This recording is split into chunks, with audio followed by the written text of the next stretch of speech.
आप देख रहे हैं महानाम न्यूज और ये है आज की ताजा खबर। ग्राम अजीतपुर में खनन के वर्चस्व की लड़ाई में गोलीबारी करने वाले 11 में से 4 लोगों नईम, यासीन, शहादत और मुस्तकीम को गिरफ्तार कर लिया। बाजपुर रोड स्थित एक होटल में प्रेस वार्ता कर एसएसपी डॉक्टर मंजुनाथ ने बताया कि साथियों नमस्कार, welcome to this press briefing. बीते रात हमको आईटीआई थाना क्षेत्र को, आईटीआई के एसएचओ को और स्थानीय पुलिस को एक सूचना मिली कि अजीतपुर गांव में दो पक्षों के बीच में लड़ाई हुई है, जहां पर फायरिंग हुआ है करके। साथियों, इसको लेकर विभिन्न मनगढ़ंत कहानियां जो है कुछ लोगों द्वारा फैलाया जा रहा है। आज मैं इस चीज़ का सही तरीके से आपके सामने रखूँगा। हमारा आईटीआई थाना क्षेत्र में उत्तर प्रदेश के सीमा में एक गाँव पड़ता है अजीतपुर। ये आपको मैं बता दूं, अजीतपुर हमारा आईटीआई थाना का लास्ट गांव है और उत्तर प्रदेश और उत्तराखंड का बॉर्डर है। उस गांव का एक स्पेशलिटी ये है, लगभग 50% हिस्सा उस गांव का रकबा उत्तराखंड में पड़ता है और बाकी मैक्सिमम हिस्सा जो है वो उत्तर प्रदेश में पड़ता है। आबादी की बात करो, आबादी वाले क्षेत्र में भी कुछ हिस्सा यूपी का कहलाता है, कुछ हिस्सा उत्तराखंड का कहलाता है। इतनी जटिल गाँव है। उस गाँव के बियॉन्ड सारा यूपी है, जो हमारा मुरादाबाद ठाकुर द्वारा में पड़ता है, वो उसमें पड़ता है। उस गांव के आगे बियॉन्ड जो क्षेत्र पड़ता है अजीतपुर जो कहलाता है, उसको भी अजीतपुर ही बोलते हैं, यूपी वाले भी उसको अजीतपुर बोलते हैं। तो उस जगह पे लगभग 13-14 क्रशर्स हैं। वो सारे क्रशर्स यूपी उत्तर प्रदेश में स्थित है। उत्तर प्रदेश के लाइसेंस से ऑपरेट करते हैं, सिवाय 2 जो उत्तराखंड के लैंड में स्थित है। उस अजीतपुर गाँव में जो अगल बगल में एक और गाँव पड़ता है गोसीपुरा करके, तो वो भी घोसीपुरा गांव जो है बिल्कुल अजीतपुर गांव के नेक्स्ट गांव पड़ता है।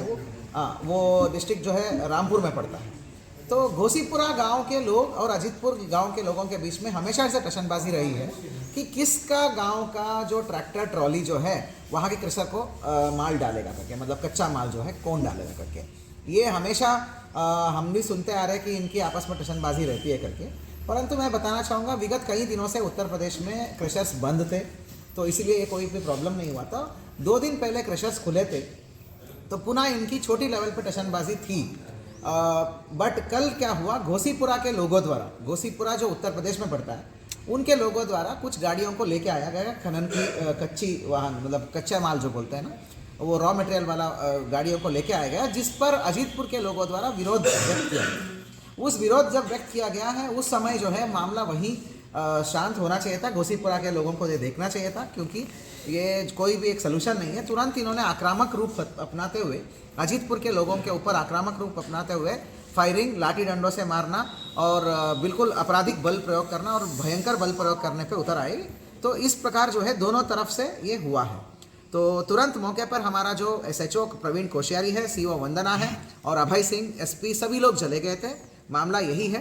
तो तत्काल जो है हमने, जब हम गए थे तब तक सारे फोर्स तो, मतलब सॉरी, भीड़ तो तितर बितर हो ही चुकी थी।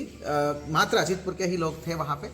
तो उसके बाद जो है, क्योंकि वो थाना क्षेत्र हमारा में पड़ता है, अजीतपुर गांव हमारा है, घटनास्थल हमारा है, तो जो है अजीतपुर का जितेंद्र सिंह नाम के व्यक्ति है, उन्होंने आके तहरीर दिया थाना में, विदिन 1 आवर तहरीर दिया।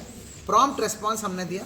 उधम सिंह नगर जनपद में साथियों मैं बताऊंगा कि फायरिंग को हमारा माफ़ी नहीं करते। There is no tolerance, 0 tolerance policy है हमारा फायरिंग के घटनाओं पे।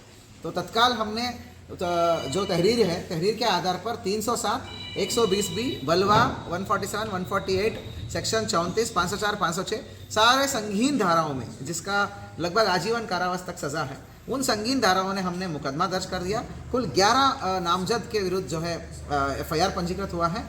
आज जो है अभी शाम तक तत्काल कार्रवाई करते हुए एसएचओ, सीओ और सभी एसपी, सभी टीम लगातार कार्रवाई कर रहे थे, दबिशें दी रही थी। कुल मिला के 3 अभियुक्त, नईम, शहादत और मुस्तकीम, 3 लोगों का हमने गिरफ्तारी कर दिया है। शेष सभी लोगों के ऊपर जो है, चौथा भी अरेस्ट हो गया, चौथा आदमी भी एक अरेस्ट हो गया है। कुल बाकी शेष जितने भी लोग हैं, उन सभी के घरों में दबिश दिया जा रहा है। और मैं आपको वादा दिलाता हूं कि सभी लोगों को ऊपर घर में दबिश देंगे और जो है आवश्यकता के अनुसार वारंट लेंगे, इनामी बनाएंगे, कुर्की की कार्रवाई कराएंगे और संपत्ति की ध्वस्तीकरण और संपत्ति की जब्तीकरण की कार्रवाई भी कराएंगे। अपराधियों को सलाखों के पीछे पहुंचाएंगे, क्योंकि ये 2 गांव का अवैध खनन को लेके जो टशन है, उसके वजह से प्रदेश को या जिले को या किसी भी सूरत में हम बदनामी होने नहीं देंगे। Thank you.